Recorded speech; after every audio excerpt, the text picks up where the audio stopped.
ನಮಸ್ಕಾರ. ಇದು ಗ್ಯಾರಂಟಿ ನ್ಯೂಸ್‌ನ ತುಂಬಾನೇ ಸ್ಪೆಷಲ್ ಇಂಟರ್ವ್ಯೂ. ಯಾಕಂದ್ರೆ ಈಗ ನನ್ನ ಜೊತೆ ಇರುವಂತಹ ವ್ಯಕ್ತಿ ಕರ್ನಾಟಕದಲ್ಲಿ world famous viral star, trending star. It is none other than Bigg Boss season 12 trophy winner, showman Gilli Nataraj. Gilli Gilli Nata ಅವರೇ ನಮಸ್ಕಾರ. ನಮಸ್ಕಾರ ಮೇಡಮ್. ನೀವು ಹೇಗಿದ್ದೀರಾ ಅಂತ ನಾನು ಕೇಳೋದೇ ಇಲ್ಲ. ಯಾಕಂದ್ರೆ ಪ್ರತಿಯೊಬ್ಬರು ನಿಮ್ಮ ಹಿಂದೆನೇ ಇದ್ದಾರೆ. ನೀವು ಎಲ್ಲಿ ಹೋಗ್ತಿದ್ದೀರಾ, ಏನು ಮಾಡ್ತಾ ಇದ್ದೀರಾ, ಹೇಗಿದ್ದೀರಾ ಅಂತ ನಮಗೆ ಲೈವ್ ಆಗಿ ತೋರಿಸ್ತಾ ಇದ್ದಾರೆ. ಸೊ ಫೇಸ್ಬುಕ್ ಲೈವ್ನಿಂದ ಬಿಗ್ ಬಾಸ್ ವರೆಗೆ ಅಂತ ಹೇಳ್ತಿದ್ವಿ. ಬಟ್ ಇವಾಗ ನಾನು ಹೇಳ್ತಾ ಇದ್ದೀನಿ, ಫೇಸ್ಬುಕ್ ಲೈವ್ನಿಂದ CM ವರೆಗೆ ಹೋಗಿದ್ದೀರಾ. ನಿಮ್ಮ ಫಸ್ಟ್ ರಿಯಾಕ್ಷನ್ ಏನು? ಅದು ಅದೇ ಪ್ರತಿ ಸಲ ಅದೇ ರಿಪೀಟ್ ಆಗ್ಬಿಡ್ತದೆ ಮೇಡಮ್. ಫೇಸ್ಬುಕ್ ಲೈವ್ ನಾನು ಸುಮ್ಮನೆ ಅದು ನನಗೊಬ್ಬರು ಒಂದು ಅಸಿಸ್ಟೆಂಟ್ ಡೈರೆಕ್ಟ್ರಾಗಿ ಒಂದು ಕೆಲಸ ಸಿಗಲಿ, ಒಂದು ಒಳ್ಳೆ ಸಿನಿಮಾದಲ್ಲಿ ಅಸಿಸ್ಟೆಂಟ್ ಡೈರೆಕ್ಟ್ರಾಗಿ ಕೆಲಸ ಸಿಗಲಿ, ಸಂಬಳ ಬರುವಂಥ ಕಂಪ್ನಿ ಪ್ರೊಡಕ್ಷನಲ್ಲಿ ಕೆಲಸ ಸಿಗಲಿ ಅಂತ ಸ್ಟಾರ್ಟ್ ಮಾಡೋದು. ಅಂದರೆ ಆ ಡೈಲಾಗು ಅದೆಲ್ಲ ಗುರುತಿಸ್ಬಿಟ್ಟು ರೈಟ್ರಾಗೋ ಇಲ್ಲ ಡೈರೆಕ್ಷನ್ ಕೋ ಡೈರೆಕ್ಟ್ರಾಗೋ ಅಸಿಸ್ಟೆಂಟ್ ಡೈರೆಕ್ಟ್ರಾಗೋ ಕೆಲಸ ಸಿಕ್ಕಿದ್ರೆ ಸಾಕು ಅಂತ ಅದನ್ನ ಸ್ಟಾರ್ಟ್ ಮಾಡಿದ್ದು. ಯೂಟ್ಯೂಬ್ ಕಂಟೆಂಟು ಏನೈತೆ ಅದು ಡೈರೆಕ್ಟರ್ ಆಗಬೇಕು ಅಂತ. ಅದು ಇಲ್ಲಿ ಗಂಟ ಕರ್ಕೊಬಂದ್ಬಿಡ್ತದೆ ಅಂದರೆ ಏನು ಮ್ಯಾಜಿಕ್, ಅದೇನು ಅದು ಅದು ಗೊತ್ತೇ ಆಗೋದಿಲ್ಲ ಮೇಡಮ್. ಅದು ಏನು ನಡೀತದೆ ನನ್ನ ಲೈಫಲ್ಲಿ, ಇದೆಲ್ಲ ನಿಜನಾ ಸುಳ್ಳ?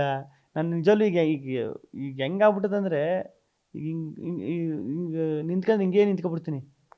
ಯಾಕಂದ್ರೆ ಅದೇ ಗುಂಗು, ಅದು ನಿಜನಾ ಸುಳ್ಳು, ಏನಾಗ್ತೈತೆ ಅದು ಅದು ಅದು ಅಂದರೆ ಅದು ಲೈವಾಗಿ ನಾನು ಅನುಭವಿಸೋಕ್ಕೂ ಐತಿಲ್ಲ, ಬುಡಕ್ಕೂ ಐತಿಲ್ಲ.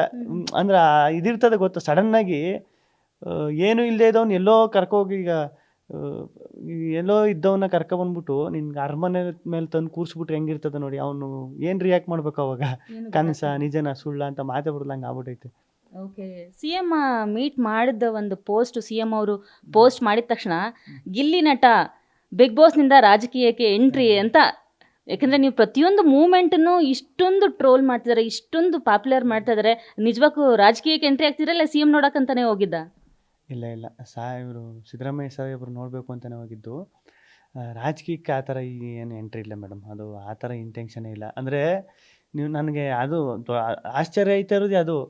ಈಗೆಲ್ಲ ಯಾವ ಸೀಸನಲ್ಲೂ ಇಷ್ಟು ಅಂದರೆ ರಾಜಕಾರಣಿ ನಾಯಕರು, ರಾಜಕೀಯ ನಾಯಕರುಗಳು ಇಷ್ಟೊಂದು ಪ್ರೋತ್ಸಾಹ ಕೊಟ್ಟದ್ದು ಒಂದು ರಿಯಾಲಿಟಿ ಶೋ ಒಬ್ಬ ಕಂಟೆಸ್ಟೆಂಟ್ಗೆ ಅವರು ಇಷ್ಟೊಂದು ಪ್ರೋತ್ಸಾಹ ಕೊಟ್ಟಿದ್ದು ನಾನು ಎಲ್ಲೂ ನೋಡಿಲ್ಲ. ಹೌದು. ನೀವು ಬಿಗ್ ಬಾಸ್ ವಿನ್ ಆದ ತಕ್ಷಣ ಫಸ್ಟ್ ಟ್ವೀಟ್ ಮಾಡಿದ್ದು ಕೇಂದ್ರ ಸಚಿವ HD ಕುಮಾರಸ್ವಾಮಿ ಅವರು. ಸೊ ಅವರು ವಿಶ್ ಮಾಡಿ ನಿಮಗೆ ವಿಶ್ವಾಸ ಹೇಳಿದ್ರು, ನಿಮ್ಮನ್ನ ವಿಶ್ ಮಾಡಬೇಕು, ನಾನು ಮೀಟ್ ಮಾಡಬೇಕು ಅಂತ ಹೇಳಿದ್ರು. ನೆಕ್ಸ್ಟ್ ಕಾಲ್ ಬಂದಿದೆ CM ಇಂದ. ಅವರೇ ಕರೆ ಮಾಡಿ ನಿಮ್ಮನ್ನ ಕರ್ಸ್ಕೊಂಡಿದ್ದ CM ಅವರು? ಇಲ್ಲ, ಫಸ್ಟು ಕುಮಾರಣ್ಣ, ಅದು ಗೊತ್ತಾಯ್ತದ ನನಗೆ. ಕುಮಾರಣ್ಣ ಆ ಸೋಷಿಯಲ್ ಮೀಡಿಯಾದಲ್ಲಿ ಹಾಕವ್ರೆ ಅಂತ ಸಖತ್ ಖುಷಿ ಆಗ್ಬಿಡ್ತದೆ. ನಾನೇ ಕುಮಾರಣ್ಣ ಅವ್ರು ಹೋಗಿ ಮೀಟ್ ಮಾಡಬೇಕು ಅಂತ ಫಿಕ್ಸ್ ಆಯ್ತೀನಿ. ಅದಾದ್ದು ನೆಕ್ಸ್ಟೇ ಕುಮಾರಣ್ಣ ಅವ್ರ ಕಡೆಯಿಂದ ಫೋನ್ ಬಂದ್ಬಿಟ್ಟು, ಚೆನ್ನಾಗಿ ಮಾಡ್ತಾಯಿದ್ದೀರಾ, ನಮ್ಮ ಹಳ್ಳಿ ಪ್ರತಿಭೆ, ನೀವು ತುಂಬ ಅದ್ಭುತವಾಗಿ ಆಟ ಆಡಿ ಗೆದ್ದಿದ್ದೀರಾ, ನಿಮ್ಗೆ ಒಳ್ಳೇದಾಗಲಿ ಅಂತ ಅವರು ಶುಭ ಹಾರೈಸ್ತಾರೆ. ಅದಾದಮೇಲೆ ನಮ್ಮ DK ಸಾಹೇಬರು ಫೋನ್ ಮಾಡ್ತಾರೆ. ಅವರು ತುಂಬ ಚೆನ್ನಾಗಿ ಮಾಡ್ತಾಯಿದ್ದೀರಾ, ಸಖತ್ತಾಗಿ ಇದು ಮಾಡಿದ್ದೀರಾ, ಒಳ್ಳೇದಾಗಲಿ ನಿಮಗೂ ಅಂತ ಅವರು ಶುಭ ಹಾರೈಸ್ತಾರೆ.